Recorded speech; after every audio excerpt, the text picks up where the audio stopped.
Hey guys, what's up? 2-Bit Jesus here, and let's continue our journey in the Turok series with today's review, Turok 3 Shadows of Oblivion. Let's waste no time and jump right in.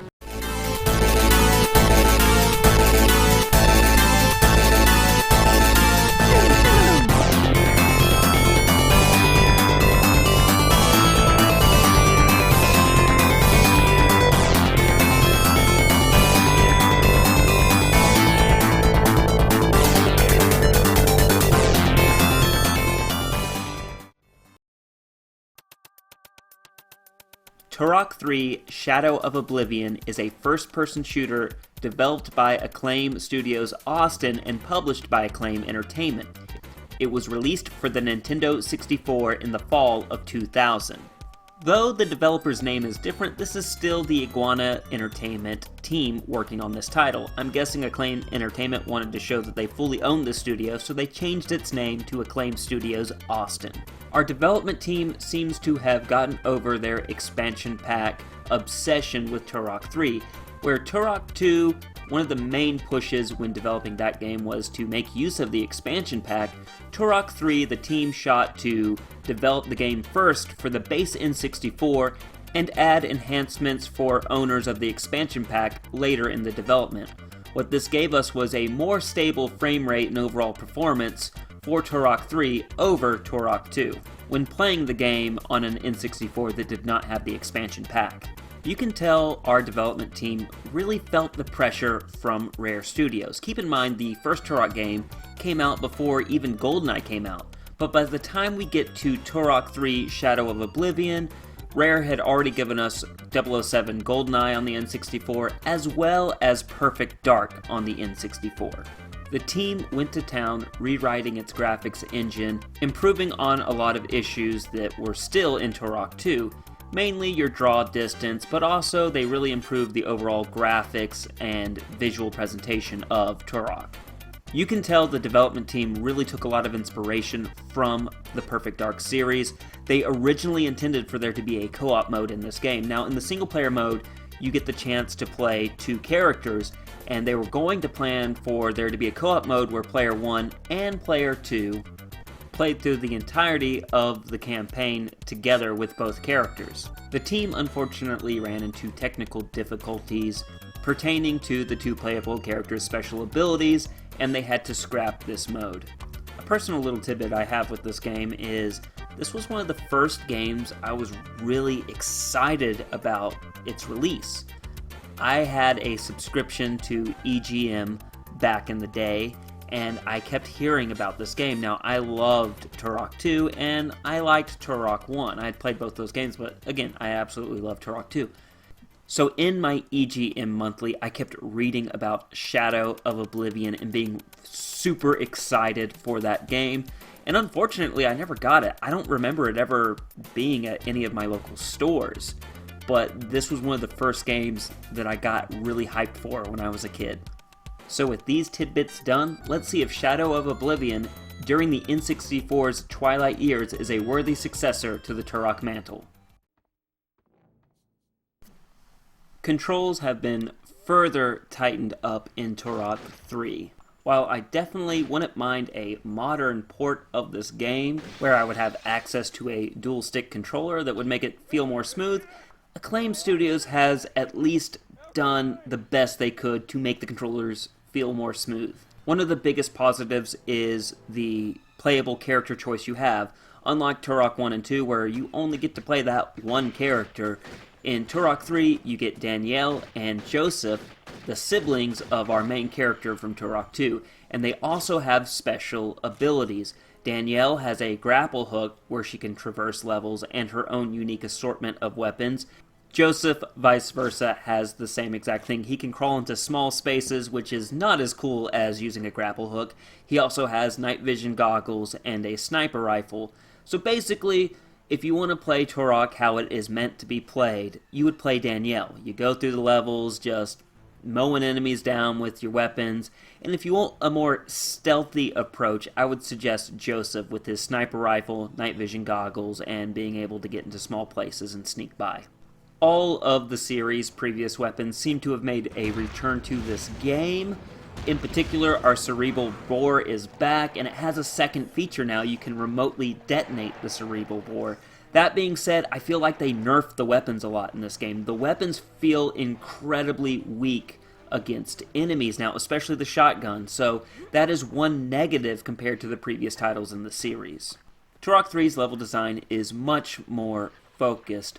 Gone are the hub areas and key collecting. Each level is fairly linear. You start from point A and you gotta work your way to point B, and the game does a decent job of pushing you to that point B.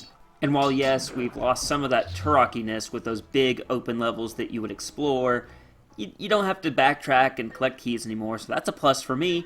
The game offers a lot more, I feel, with this focus. So the levels might be shorter and more linear, they give you a lot more to do and a lot more detail in them. For example, one level has a very stressful section where you're having to disarm a self-destruct system. Also, the fact that you have two playable characters with completely different abilities that allow them to explore different sections of levels adds a ton of replayability to this game. You get a wide array of enemies to fight in this game, and you get some callbacks from the original Turok game, but I feel that Turok 3's enemy selection, and that's not a bad thing because sometimes too much of something can be a bit overwhelming. The difficulty has been increased compared to the previous game. Your enemies get downright brutal by the time you get to the middle and end of the game. And while they give you plenty of ammo to take these enemies out, they give you almost no health packs throughout the game, so it's really hard to play this game and not die. Which, by the way, this game has a third unlockable playable character, and that is Joshua Fireseed, the main character from the second game. But to do this, you would have to beat the game without dying, which is really hard because they give you no health packs. You also have to do it without using cheats, which, as anyone who has played a Turok game knows, they make it incredibly easy sometimes for you to want to use cheats, because these games can be rather cheap sometimes when it comes to the enemies. Acclaim Studios still has not slacked when it comes to boss battles. They are still memorable.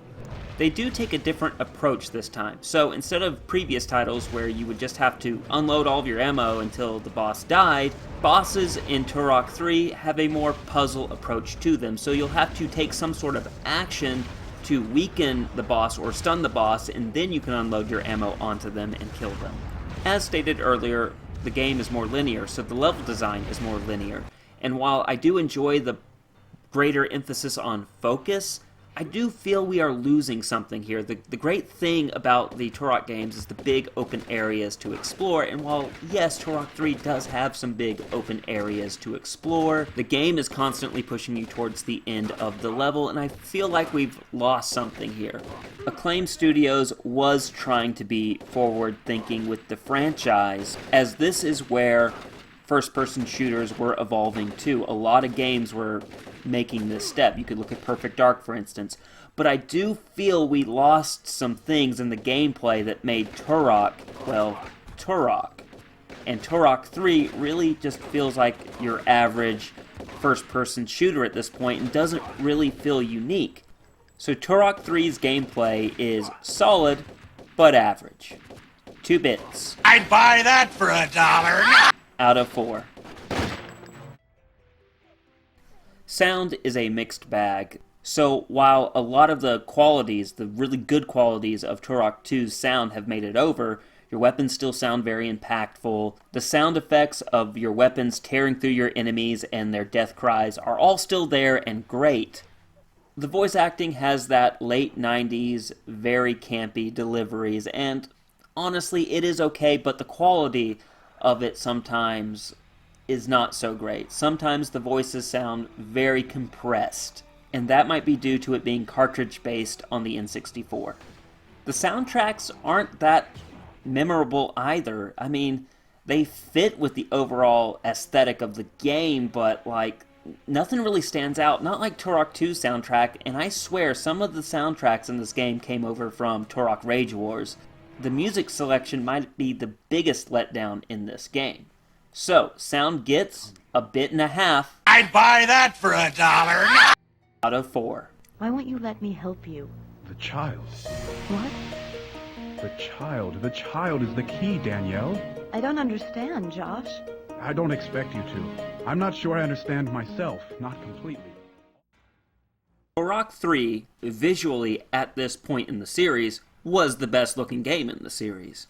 And while you look at my capture footage in this review, or you go and you play the game yourself, you'll have to keep telling yourself, hey, this is an N64 game. With just a little bit more polish, you could see this being an early release on the Dreamcast, PS2, or even Nintendo GameCube. You have some frightening facial animation, but hey, it was the early days, so we'll accept that. It's on the N64. But also, you got some pretty decent animation, too. You have in-game cutscenes that really give a cinematic experience to the game, and once again, this is on the N64, which was not a common thing for that system. I really feel this is a proto 6th gen game, because these aren't things that we would normally see in a N64 game or even a PS1 game. A lot of PS1 games would use pre-rendered FMV cutscenes.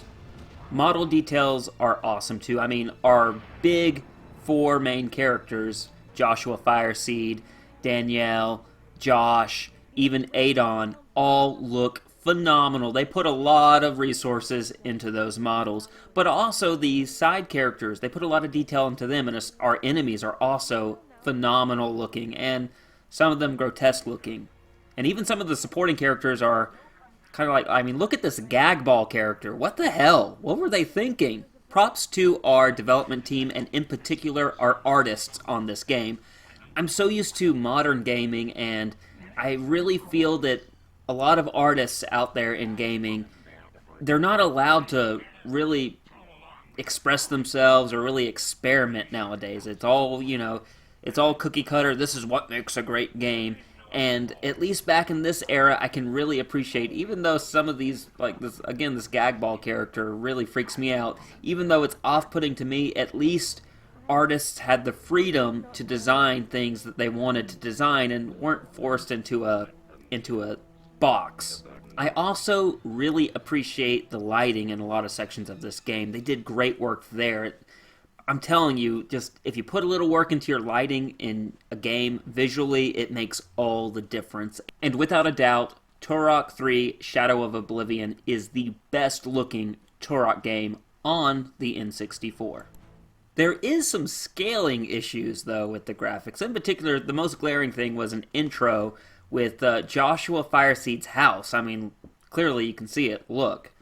I mean, yeah, it's a very tiny house he's hanging out in, and then him and his bed and his nightstand. There's a lot of scaling issues, at least in this cutscene. It's not as bad through a lot of the sections of the game, but it does crop up sometimes and looks a bit ridiculous. Turok 3's story picks up right where Turok 2's left off. Remember, in Turok 2, they hinted at Oblivion, which is our main antagonist to the story. Main hero from Turok 2, Joshua Fireseed, has been having visions of a child that he has to save. Basically, the only thing standing in between Oblivion and dominating the world of Turok is the Turok line. It's not enough just to kill Joshua Fireseed. After all, he replaced Tau Set from the first game, so just killing one Turok, another one rises up. So Oblivion's plan is not only to kill Joshua, but to kill his family to prevent anyone else from taking up the mantle of Turok. Joshua's been staying at his brother and sister's house, Danielle and Josh. He has been helping them deal with Danielle's husband's death. Joshua lets Danielle know his visions and the importance of keeping the Turok line going. After that brief setup, we go to a badass sequence of events where flesh eaters teleport into our hero's house, attempt to sneak up on old Turok, who fills them full of lead. We get a heroic sacrifice from Joshua, who fights off the monsters so his sister and brother can escape, which is pretty ballsy if you ask me. I mean, I get it. It is, by this point, a tradition in Turok games. I mean, the character you play in Turok 1 is completely different from Turok 2. Each game seems to have a new Turok. That seems to be the pattern. But it's still pretty badass to take the character who was on the cover of your first game, the main character of your second game, and within the first minute to 2 minutes of your third game, you kill him off.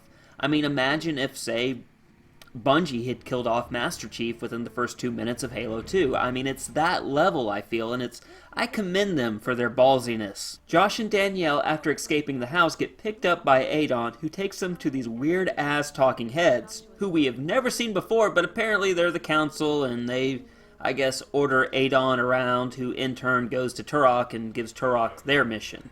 This scene essentially is just setting up the story for this game and also giving us a little bit more backstory into the lineage and history of the Turok mantle.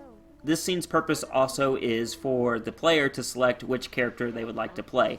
I selected Danielle because overall she is, in my opinion, the more fun character to play. Also, narratively, she's the most interesting, because when you pick Danielle, they reference that only one other woman has held the Turok title, and it destroyed her. So it's an interesting pick, and I feel adds a lot more depth to our story. Now, just because you pick one character over the other does not mean that other character you didn't pick disappears. They actually appear throughout the rest of the game with you and doing their own things. From this point on, you'll be doing what Turok does best: hunting and defeating monsters, exploring diverse locations throughout the Turok world and unlocking its hidden secrets, and fighting a bunch of crazy cast of monsters, like this possessed floating car monster thing. From the beginning of the game, Joshua Fireseed mentions a child. By the time you get to the end of the game, you think that you have to save a child.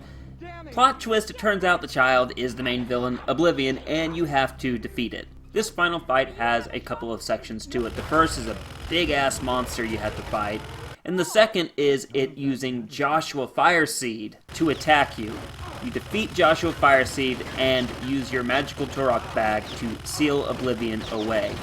A dying Joshua Fireseed reveals that Danielle is pregnant, so she's been doing all this crazy stuff while pregnant, and that her child is the future of the Turok line. The game ends bittersweet. Joshua Fireseed is dead, but we have a new Turok and a new heir to the Turok line with Danielle and Danielle's child. You also get a nice little post-credits scene showing Adon incredibly unhappy and actually rebellious against the council because she loved Joshua Fireseed and they just let him die and didn't do a damn thing about it. The council realizes they cannot control Adon and are talking to a shadowy figure that is shaped a lot like Adon herself, and this essentially teases a fourth game and story in the Turok series that sadly we will never ever get. While the visuals are awesome, and the story, honestly, I have to commend. They took a lot of chances and really were trying to do a lot with it to expand on the Turok lore.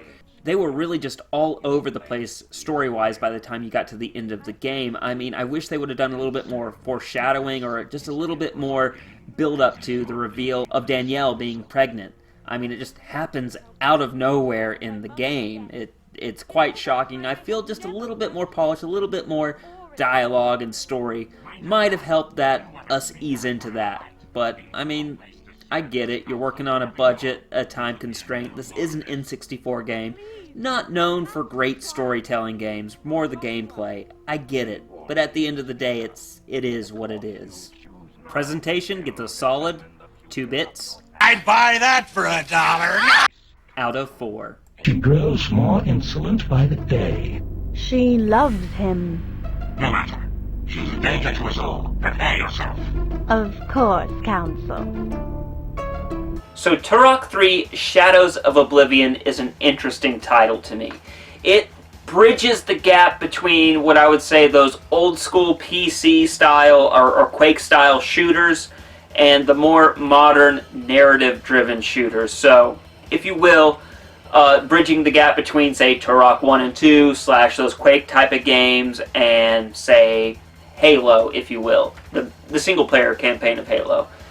Because they still had a lot of those things that made a Turok game, but they made it more linear, more focused, and they put a lot more narrative in there, albeit very crazy and wacky narrative, yes, but they at least tried to make more of a story instead of dropping you in this big open world, have fun defeating these enemies and finding these keys, and it being more focused about, just the gameplay. where they were trying to strike that balance between gameplay and story. And that is, I feel, the ultimate legacy for Turok 3 Shadows of Oblivion. It is that bridge between those two generations, between that style of first-person shooter and what the first-person shooter genre would become. So, my final verdict for Turok 3 Shadows of Oblivion is an absolute must-buy for the casual and hardcore collector alike. Unfortunately, it's very fucking expensive. To get it loosed, it'll cost you around 40 some odd bucks, and to get it complete in box is well north of $100. And with that type of price, I wouldn't go for it, folks. Honestly, I would emulate it, or again, I must preach the gospel of the EverDrive. Spend about 200 some odd bucks on an EverDrive, gets to your house, you get all the ROMs on a little SD card, pop it in the top of that cart, put it in your 64, and you have all the games there, and it's running on the original hardware, so it's not emulation, and enjoy. So maybe someday, though, Shadows of Oblivion will get a remake like Turok 1 and 2 did, and hopefully Night Dive Studios, you guys do that. I've been hoping, and it would be interesting to see them take this game and add some more of that quality of life stuff that they added to the first two games, and it would just make this game so much better. So please, Night Dive, please, if somehow, some way, if you can remake this game, get it on modern consoles, that way more people can play and enjoy this weird, kooky game. And I say weird and kooky because that story was just, it was all over the place. It was like a Sci-Fi Channel movie/TV show type of story.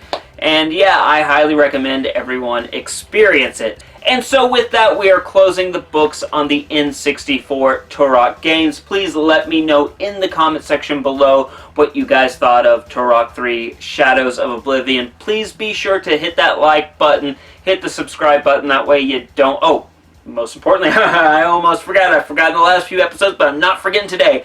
Ding that bell and you'll get notified and you won't miss anything we are doing here on the channel. And tune in for the next 2-bit review, and we will be jumping into the 6th generation of Turok games on the original Xbox. I'll see you all there, and as always, stay safe and play on.